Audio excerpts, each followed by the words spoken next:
Joey Cabibbo was given a gimmick by Ed Schumann, one of our late members and a wonderful man.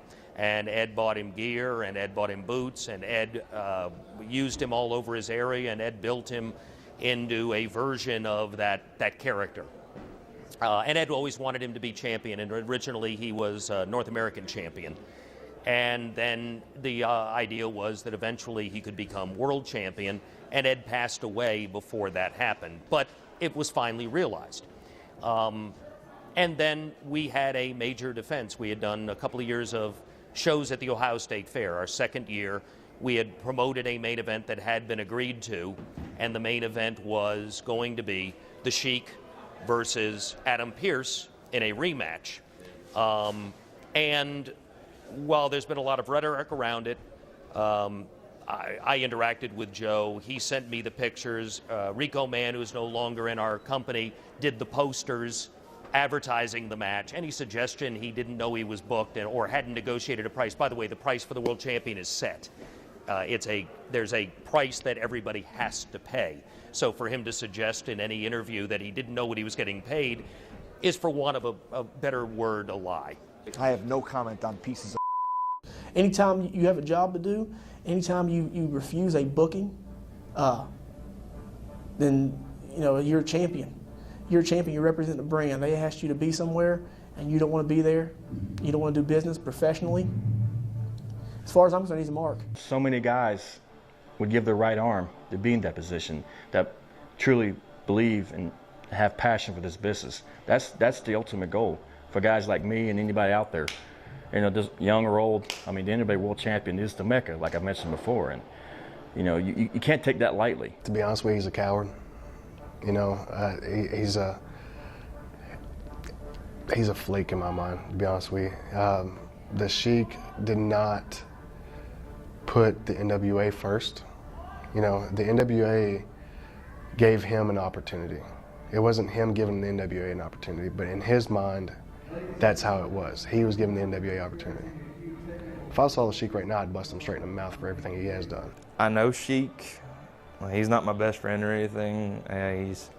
He's a smart businessman, but sometimes, sometimes we don't make the smartest moves when it comes to business end of stuff. Sheik is a mark.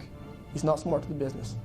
If he was, he had a great thing going. He was the NWA World Champion. My opinion is the Sheik did not carry himself as a champion should. We are here for the NWA. He put himself before the NWA. He was less than classy. He was less than professional. Period. Blank. End of statement. I think when you are an NWA champion, you should act like an NWA champion.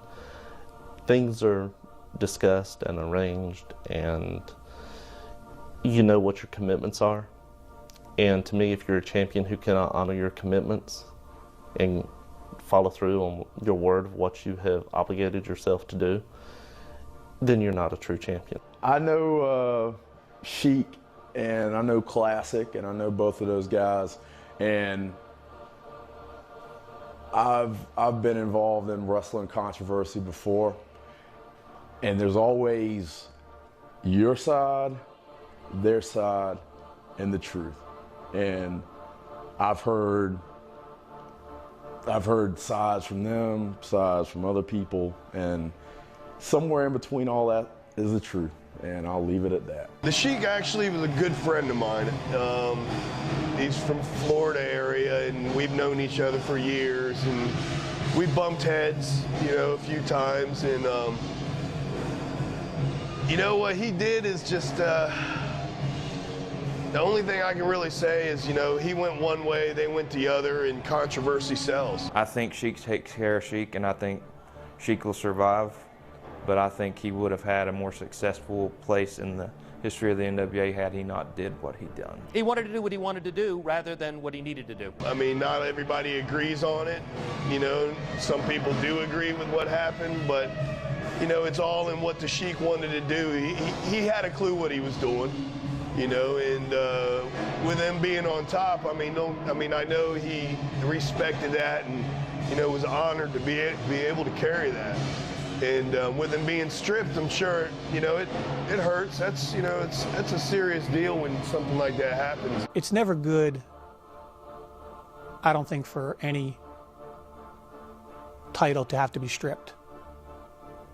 We've had to do it several times over the years for various reasons. It happens. It happens. It happens in boxing, happens in mixed martial arts, it happens in wrestling. Sometimes it happens. Is it the best thing in the world? No. In a perfect world, would you prefer it not happen? Sure, you'd prefer it not happen. But things happen. And you move forward. Given the way it came down and my interaction and the rhetoric that he was presenting at the time, and the stupidity of it, there was no other recourse, unfortunately. There was no way to work it out because the ways that we tried to work it out were unsuccessful.